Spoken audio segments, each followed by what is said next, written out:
그리스도의 풍성하신 은혜와 사랑이 늘 함께 하시기를 바랍니다. 이 저녁에는 사도행전 제4장 32절로 37절까지의 말씀을 살펴보려고 합니다.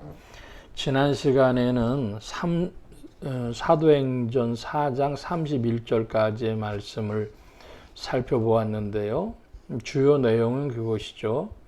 나면서부터 안진뱅이 된 자를 베드로와 요한이 예수의 이름으로 일으켜 주었는데, 그것을 보고 그 유대 관원들이, 바리새인과 서기관들과 제사장들이 그것을 시기해서 베드로를 잡아 가두려고 했고, 또 그들을 붙잡아서 물어봤는데 책 잡을 것이 없으니까 이제 베드로를 내어놓습니다. 그러면서 예수의 이름으로 말하지 말라 그랬더니 베드로가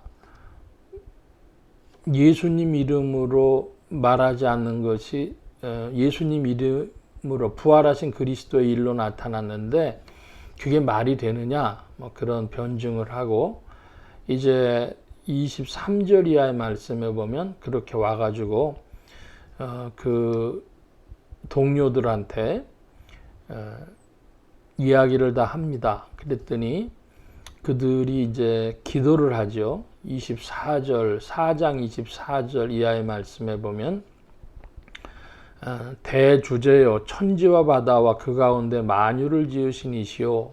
그래서 하나님께 그들이 기도하면서 29절에 이제도 저희의 위협함을 하감하옵시며, 그래서 그 제사장과 장로의 무리들이 복음 전도자들을 위협하는 그 이야기를 합니다.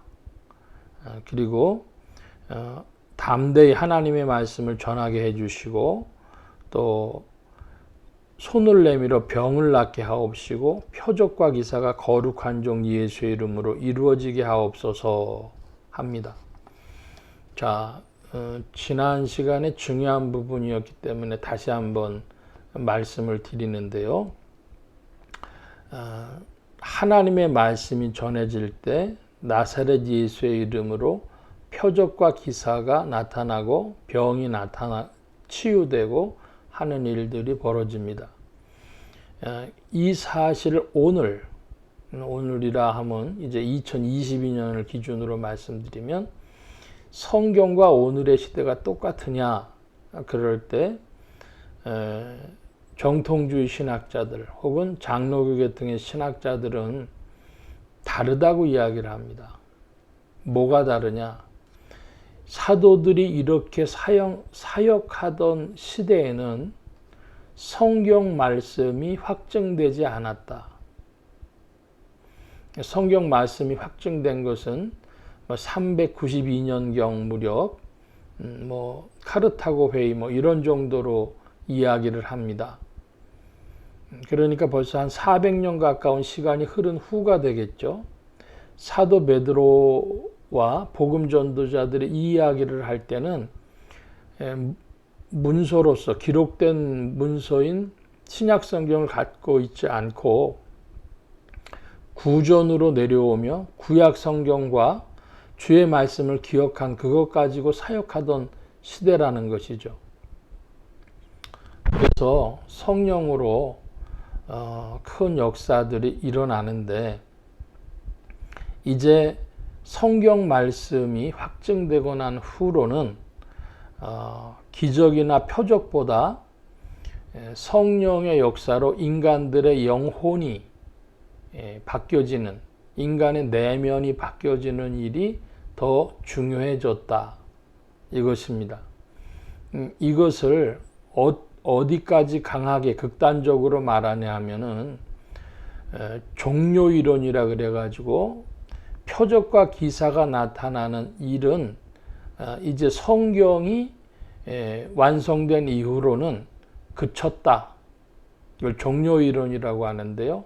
그렇게까지 주장을 합니다. 여기에서 굉장히 어려움 겪은 한 목사님이 있는데요. 지금 사랑의 교회라고 하는 교회에 그 개척하신 오카는 목사님이란 분이 살아계실 때에 제자 훈련이라는 걸 참 많이 했죠. 그런데 그 제자 훈련을 하면서 그분은 총신대 합동 측의 그 종료 이론을 따르는 그런 장로교 신학교 소속의 장로교단 소속의 목회자였죠.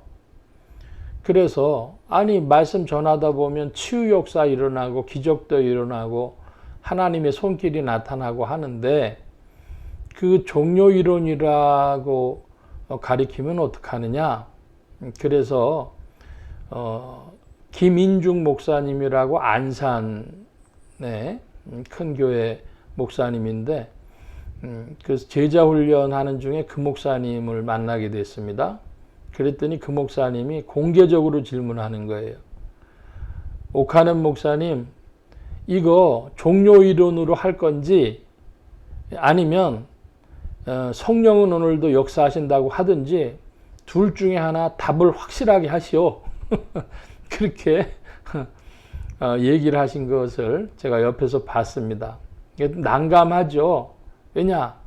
현실적으로 보고 순복음에서는 뭐 성령이 역사하셔서 오늘도 치유하고 막 이렇게 이야기를 하는데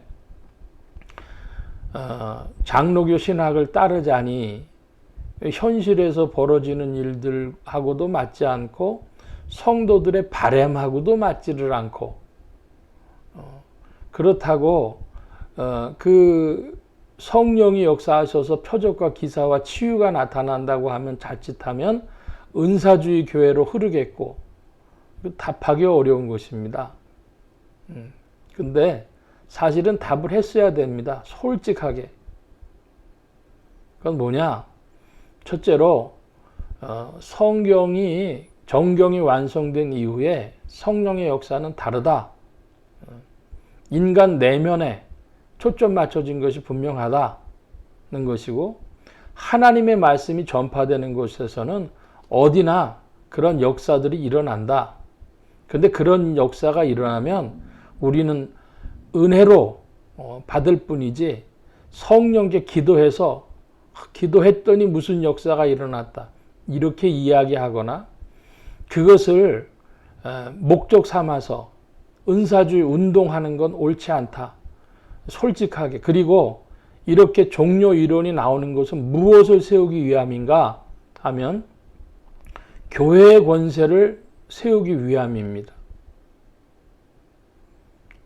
그러니까 목적론적으로 교회 중심적으로 그 종료 이론이라고 하는 것이 나와 있는 것이죠.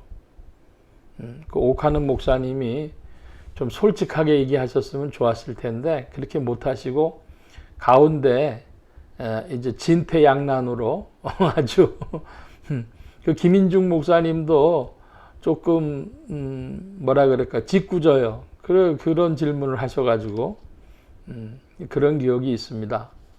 자, 제가 종료 이론과 은사운동에 대해서는 어느 정도 정리해서 말씀드렸다고 생각이 들고 핵심은 오늘도 주의 일들이 나타나는데 은혜입니다. 감히 우리가 바랄 수 없고 우리는 성령을 따라서 우리 안에 아담 몰아내기를 하면 새 사람, 새 생활하는 데 초점 맞추고 나아가면 될 일인데 우리의 삶의 필요에 채워주신 하나님 오직 은혜입니다.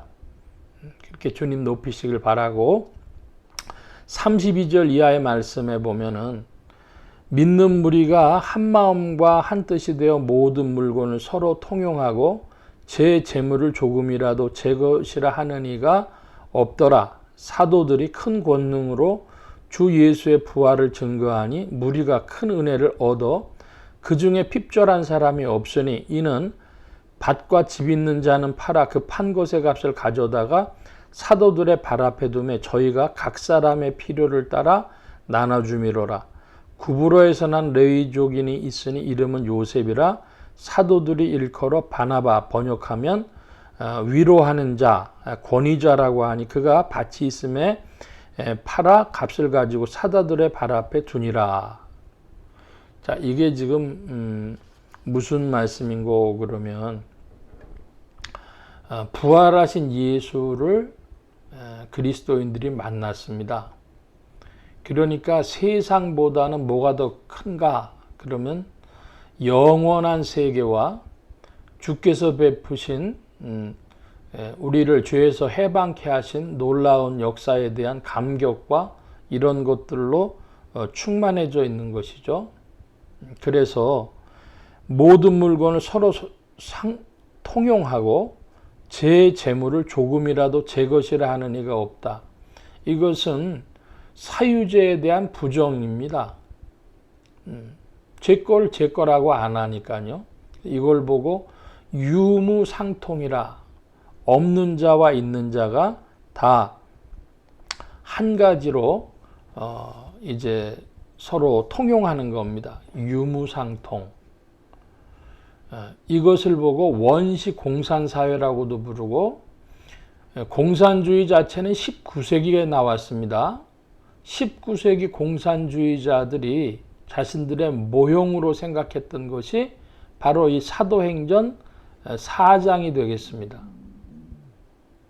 근데 공산주의하고 기독교는 완전히 달라졌습니다. 이 지금 여기에 유무상통의 문제를 가지고 좁혀가지고도 말씀드릴 텐데, 공산주의자들이 무신론이라고 하나님 부정하는 것은 말할 것도 없지만, 그것보다 그들이 모델로 삼은 이 공산사회, 원시 공산사회, 함께 나누는 이 사회에서 몇 가지의 차이가 있는가 그러면, 한 마음과 한 뜻이 되어 제 물건을 조금이라도 제 것이라 하는 이가 없더라. 자기 물건이에요. 그 사람 거예요. 자원적으로 내놨어요. 근데 공산당은요, 부자의 것을 뺏어가는 것이죠. 거기 한 마음과 한 뜻이 아닙니다. 한쪽에서는 내 거 빼앗겼다고 슬퍼하는 사람들이 있겠죠. 그리고 분노하는 사람들이 있을 겁니다. 또 사도들이 큰 권능으로 주 예수의 부활을 증거하니, 예수님이 살아나셨다는 그 이야기가 우리를 죄악으로부터 해방시키고 우리 영혼에 참된 자유가 찾아왔다고 하는 것임과 함께 100년도 안 되는 이 세상 살고 가는 것보다 더 영원한 세계가 있다고 하는 소망과 즐거움이 이 사람들의 마음에 가득 차 있는 겁니다. 근데 공산주의는 어디에 초점 맞춰져 있습니까?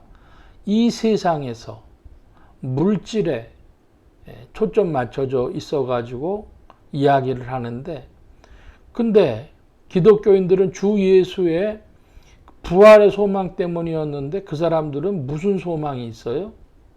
죽음을 이기는 무슨 소망이 있습니까? 한마디로 말해서 이걸 보고 유사품이라고 이야기를 합니다. 짝퉁이라고 이야기를 할 수 있고요. 전에는 제 기억으로는 70년대쯤인가 뭐 이런 광고에 보면 유사품에 주의하세요 이런 광고가 있었어요. 그러니까 19세기 공산주의자들이 생각했던 그 공산사회는 이 사도행전 그 4장에 나오는 이 사회와 전혀 다른 사회입니다. 그들이 그런 사회를 만들어낼 수 있는 동력, 에너지, 모타가 없습니다. 그런데 이 사도행전 4장의 사회는 어떻게 해서 만들어진 사회입니까? 예수 그리스도의 부활 때문에 만들어진 사회고, 이 사회를 자신이 받아들인 그리스도의 교회에 동참하겠다고 생각하는 사람들이 제 물건을 조금이라도 제 것이라 하는 이가 없더라. 소유나 물질에 대해서 이제 관심이 없어졌어요. 세상에 대해서 관심이 없어졌다는 표현입니다. 그래서 그들이 다 내놓으니까 이걸 서로 써서 없는 사람, 있는 사람이 서로 통용을 하는 겁니다. 자, 그러니까 이 무리가 33절에 은혜를 얻어, 그래, 은혜를 받아서 그 중에 핍절한 자가 없다. 그리스도의 은혜가 있어서 사람들이 자원적으로 세상에 대한 관심과 욕심이 줄어들어서 혹은 더 나가면 사라져서 그걸 내놨더니 필요한 사람이 필요한 걸 쓰니까 핍절한 사람이 없다는 것이죠. 오늘날 우리가 이런 은혜 가운데서 충만해진 삶을 역사상에서 본다면은 초기의 수도사들이 그랬습니다. 초기의 수도사들이 주님 닮고 싶어서 주님의 은혜 가운데 있고 싶어서 자기의 재산들 다 팔아서 가난한 사람 나눠주고 혹은 뭐 교회 바치고 그리고 산으로 광야로 이렇게 나아갔죠. 근데 그 이유는 부활하신 그리스도 그분의 은혜 가운데 주님의 세계 안으로 그 풍성함으로 더욱 들어가고 싶어서 그렇게 했던 겁니다. 세상 관심과 욕심이 줄어들고 그래 주님 찾고 싶어서. 근데 문제는 이 공산주의는 어떻게 했냐면은 생산도 중시했어요. 생산력을 높이기 위해서 해야 되는데 아니 사유재산제가 없으니까 생산력이 높아지질 않는 겁니다. 그냥 슬슬 하는 척만 하지 그렇게 열심히 안 하는 거예요. 이거 일본 사람들이 사용한 적이 있습니다. 이걸 이용해 가지고 인간의 이런 마음을 이용해서 사용한 적이 있는데 그 일제가 들어와서 인천항에서 이제 부두 하역 노동하는 사람들을 월급을 주고 고용을 했습니다. 1900년대, 1920년 뭐 1월 무렵 이야기입니다. 근데 생산성이 안 올라가는 거예요. 이거 처리해야 될 화물들은 많은데 안 줄어요. 막 쌓여가기만 하고. 월급제로 주다가 생각을 바꿨습니다. 이 일본인 그 관리자들이 어떻게 했냐면, 한 건당, 자기들이 이제 평균을 내본 거예요. 하루에 뭐 10가마니를 올리면 한 달이면 300가마니인데 300가마니면 저 사람한테 뭐 300원을 주면 되겠다. 뭐 이런 식으로 계산이 나왔죠. 그래가지고, 이제 월급제 없애고 한 쌀가마니 하나 옮기면 1원 준다. 뭐 이렇게 이야기를 했어요. 그랬더니 아니 막 500가마니 600가마니를 나는 사람이 나오는 거예요. 그래가지고 그런 사람들은 따로 모아서 월급을 이제 주게 됐는데 월급은 좀 높여줬죠. 그래서 이 사람들이 항의를 하는 겁니다. 아니 왜 그 도급제를 하다가 월급제로 바꾸냐? 그랬더니 니들 그렇게 하다가 죽을까봐 죽을까봐 잘하는 아들 니들은 안 돼. 니들 그렇게 하면 죽어. 1920년대 일본 사람들이 인간의 그 욕망을 가지고 써먹었던 이야기입니다. 말씀드리고 싶은 것은 다 제 것인데 그것을 은혜 받아서 이 세상이 이제는 조그매져 보이고 세상과 욕심이 점점 적어져 가고 부활하신 그리스도에 초점 맞추니까 나오는 건데 공산주의자들은 변하지 않은 인간들에게 그런 꿈을 꿨을 뿐입니다. 그리고 하나님을 부정하고 나니까 어디서 참된 이 역사를 돌릴 모터가 나오겠습니까? 에너지가. 19세기에 있었던 그 공산사회에 대한 꿈은 또 20세기, 21세기까지 현존하고 있는 이런 공산주의 혹은 사회주의에 대한 꿈은 그것은 유사품이다. 사도행전 4장의 유사품이다. 그걸 기억하시기를 바랍니다. 믿는 무리들이 주 예수 부활의 그 은혜 가운데서 변화된 삶의 모습과 그 사회를 보여주는 것이죠. 자, 오늘 말씀은 여기까지 보겠습니다. 기도합니다. 아버지 하나님, 초대교회가 주의 은혜 안에서 유무상통하는 모습을 보여주었습니다. 성령 안에서 오늘도 우리가 은혜를 받아 자기의 것을 자원적으로 내어놓는 이들이 많게 하여 주셔서 이 사회가 더 나아가서는 국가와 세계도 그와 같이 변화되어지도록 주 성령 안에 역사하시고 주의 일을 일으켜 주시옵소서. 함께해 주셔서 한 주간 남은 날들에도 세임 주시며 은혜 베푸심 의지하올 때에 감사하며 예수 그리스도의 이름으로 기도하옵나이다. 아멘. 하늘에 계신 우리 아버지여, 이름이 거룩히 여김을 받으시오며 나라의 마옵시며 뜻이 하늘에서 이루어진 것 같이 땅에서도 이루어지이다. 오늘날 우리에게 일용할 양식을 주옵시고 우리가 우리에게 죄 지은 자를 사하여 준 것 같이 우리 죄를 사하여 주옵시고 우리를 시험에 들게 하지 마옵시고 다만 악에서 구하옵소서. 되게 나라와 권세와 영광의 아버지께 영원히 있사옵나이다. 아멘.